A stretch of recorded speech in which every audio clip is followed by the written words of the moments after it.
Welcome everyone, we are at Marine World today and we're going to do a full tour of everything that you can do here, all of the animal exhibits and all the rides that you can do. This is located in Niagara Falls, just about a 5-minute drive from all the attractions of Clifton Hill and the falls themselves.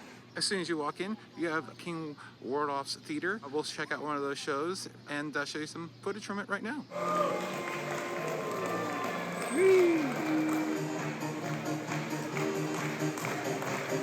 Of those 42 species in the world, the bottlenose dolphins is easily the most recognizable.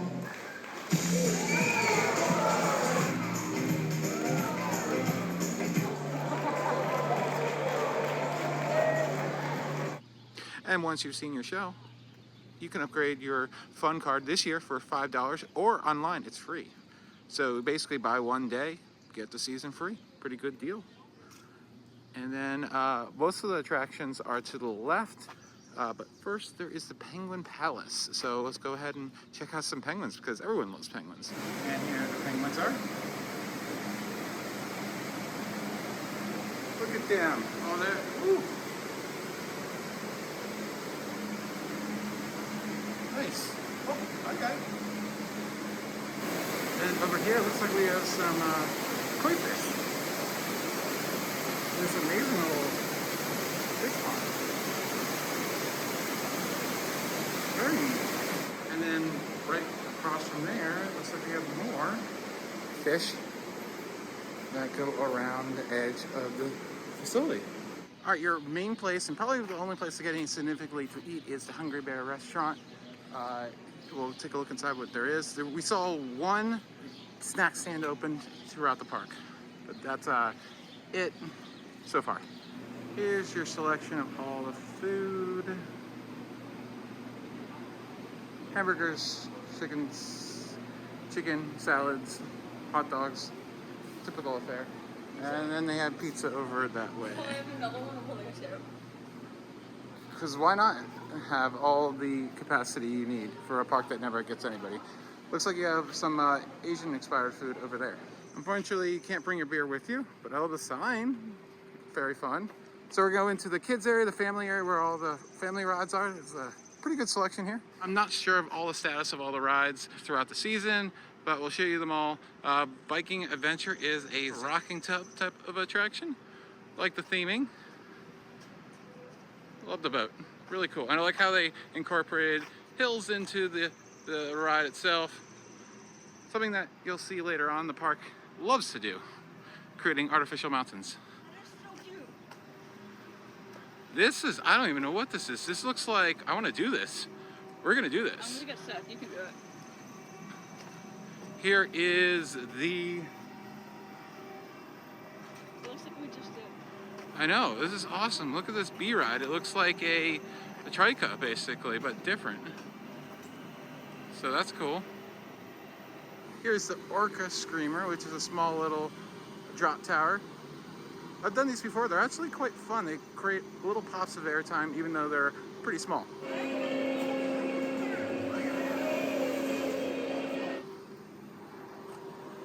Then you have the boat carousel, which is kind of that's what it is, the boat ride.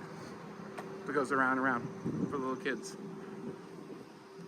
Probably one of the tamer rides in the ride selection. Not quite open yet as of filming, but Eagle Tower is the same thing as the Orca Screamer, the little drop ride. So do them both, I guess. Here's the Ladybug Kiddie Coaster. For coaster enthusiasts, you are allowed to ride.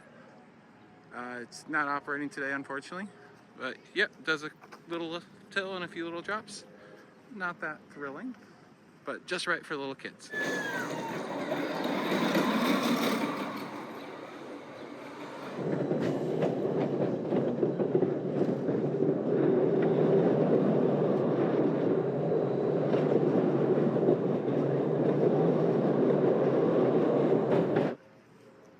And then we have a little Ferris wheel here. Probably about 30 feet tall. And here's that Tivoli wheel Ferris wheel in action. Pretty fast for one of these, actually. And here demonstrates the fact that both of those drop towers are identical. A lot of parks put two of these in just to double the capacity, but they just decided to name them different things. And now we're heading down towards where all the rides are after doing all those family rides.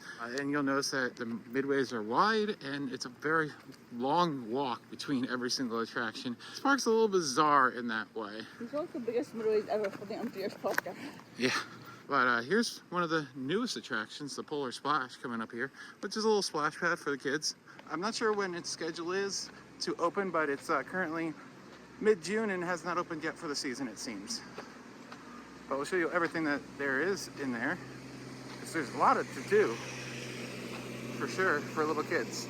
When it's operating, it operates from 10 to 6. It looks like a bunch of mini slides in the back, and then I'm sure a bunch of these sculptures probably spew water when they're on.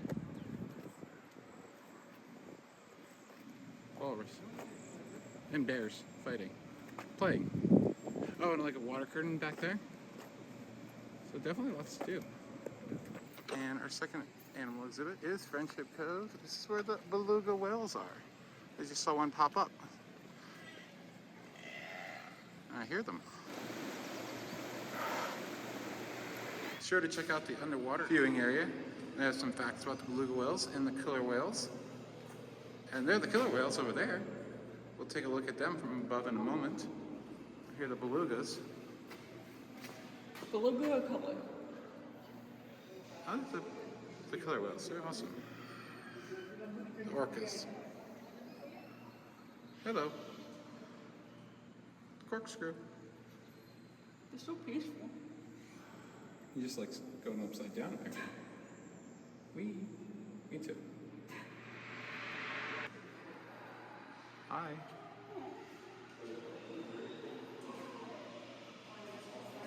It's like a cow of the ocean.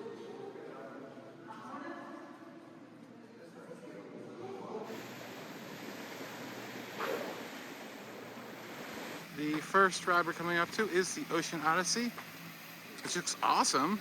I believe this is a newer ride, and basically your Dumbo type of attraction where you can use the controls to go up and down. Love the theming on this one. This is awesome. The octopus and everything. Oh, look at the one that has the propeller going in the wind. And next up, Flying Dragon, which is a magic carpet type of attraction. These are coming more and more rare, actually. Busch Gardens Williamsburg in the United States just took theirs out at the end of last season. So there's only a handful left in North America. So definitely give this one a try. A lot of fun.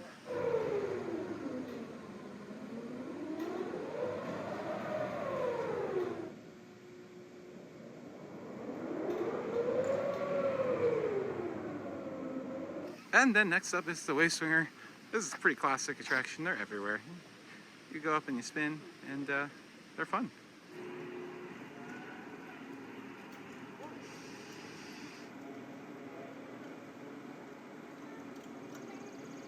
Right, next up is Skyhawk. This is a condor type ride. You go up the tower. You know, it's about 60 or 80 feet tall, I believe. And it's like a scrambler kind of. If you've ever been on one of those, the cars swing out. And obviously it goes all the way up. So, fun ride, fun ride. Also kind of rare. There are not many of these left in North America.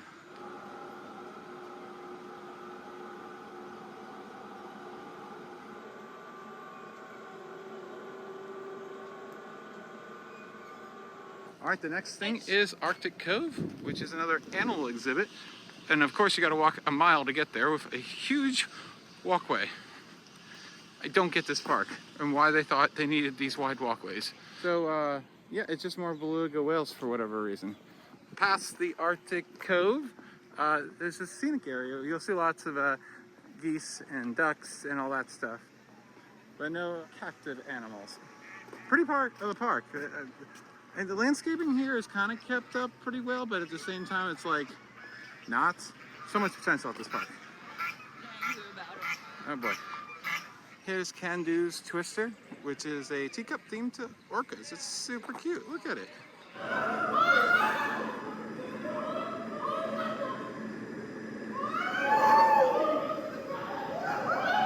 Next up is Magic Experience. It's a very rare flat ride, and It was said that days were numbered, so definitely ride this one. It's like one of a kind. It spins around and eventually it's gonna lift up. And I love the bear on top. Look at him. Kind of like a spider. Or a monster. Yeah. I'm gonna die. And our final spinning ride is going to be the newest and the tallest. It is Star Voyager, a Zaire star-shaped ride. It is the only one in North America. It opened in 2022 and it will take you up 100 feet. Now, while very intimidating off-ride, can be somewhat of a tamer experience on ride. Your ride experience may vary from ride to ride. That is because this ride does spin on 3 different axes. The whole arm is going to swing 360 degrees, and then on the end of the arm you have the star shape that also rotates 360 degrees, and then the vehicles themselves rock back and forth, and that is completely dependent on gravity. So the amount of people are on, whether you're swinging your feet and trying to get it to flip more, it could really influence how the ride goes. It also does take quite of a long pause towards the middle of the ride, whether that's good or bad for you, depends if you're scared of heights or not, but it gives you an excellent view of the entire park in Dragon Mountain that is right next door, and that's the ride we'll talk about next. Final attraction to show you is Dragon Mountain. This is a 1982 ride built by Aero Hoos. When they were Aero Hoos for a minute, they were originally a development, then they became Aerodynamics for the last stage of the existence of the company.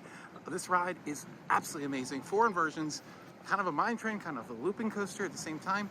The entire ride is built upon a artificial mountain. This mountain did not exist. They, instead of like building the ride up in the air, they built the mountain up to the roller coaster. It goes through the mountain, around the mountain, over the mountain, has scenery that was never completed. It's very cool. I'm so excited to ride this. Oh my God. Yes. So, yeah, this is a must do. It probably is going to open last on our day today. It didn't open until nearly 1 o'clock. I love how the cave is so dark and then they have lights right by the platform to illuminate it. One of the only custom Aero front cars. I think yeah, for the loopers, yes.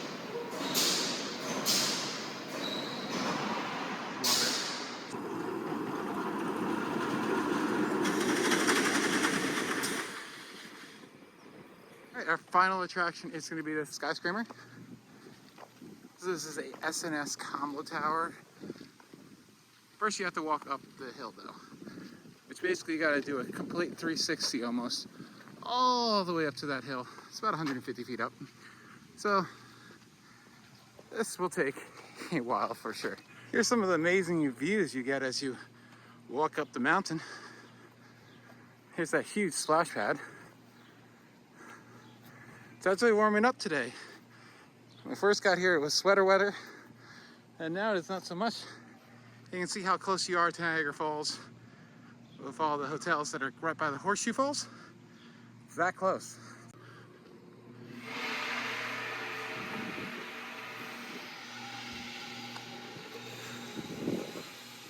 Yeah, and as you can see, everybody's facing the other way because Niagara Falls is that way. But here it is, 300 feet tall, on top of the 150-foot mountain. It's freaking huge.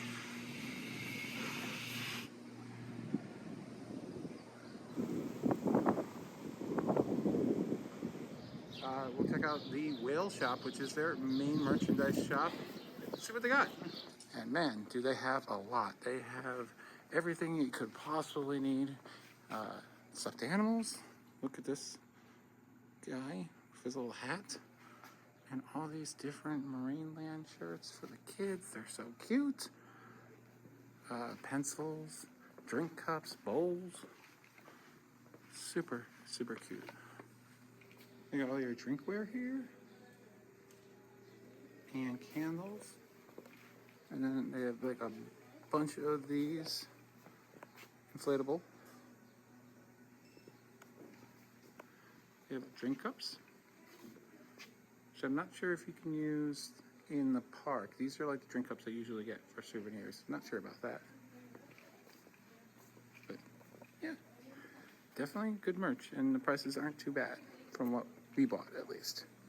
And that would be your full tour of Marineland, of Canada, and Niagara Falls. There are a few more animal exhibits. There's a deer, bear, and a few other animal exhibits. I didn't feature them though, because they're not very good. And of course, there's a lot of controversy about this park. I didn't want to talk about it, but I acknowledge it's there. I come for Dragon Mountain, and I think that's what you should come for. It's a very weird park. Every year it seems like there's rumors that it's not going to open. Hopefully sometime it gets sold to a park operator who actually knows what they're doing, because I think this park has the biggest opportunity to flourish in North America, definitely in Canada. With the amount of tourism that comes to Niagara Falls, this park could be doing gangbusters and be competing with Canada's Wonderland. So, but that's it. As I said, I come for Dragon Mountain. That is the best attraction in the park. Operating hours for that can open later, so I wouldn't suggest rope drop in the park. Maybe do some stuff in Niagara Falls and come later. And also, ride availability on our day was pretty terrible in the kids area. Everything else was operating, but the kids area seemed to be pretty poor. It is pretty cheap for a season pass. I believe the whole buy one get the whole season free basically online is something they've continued. They don't have their current prices for this year coming up on there, but I believe it's about $60 Canadian for a one-day admission. Anyways, thanks for watching. Like, comment, and subscribe, and check out our vlog from the day where it was my wife's first visit, and we enjoyed ourselves quite a bit. And also, we have a full tour of all the Niagara Falls attractions as well. And we should be going up to Canada's Wonderland, hopefully, later this year or next year. And we'll have plenty more videos from there, including a tour. So, like, comment, and subscribe, and thanks for watching.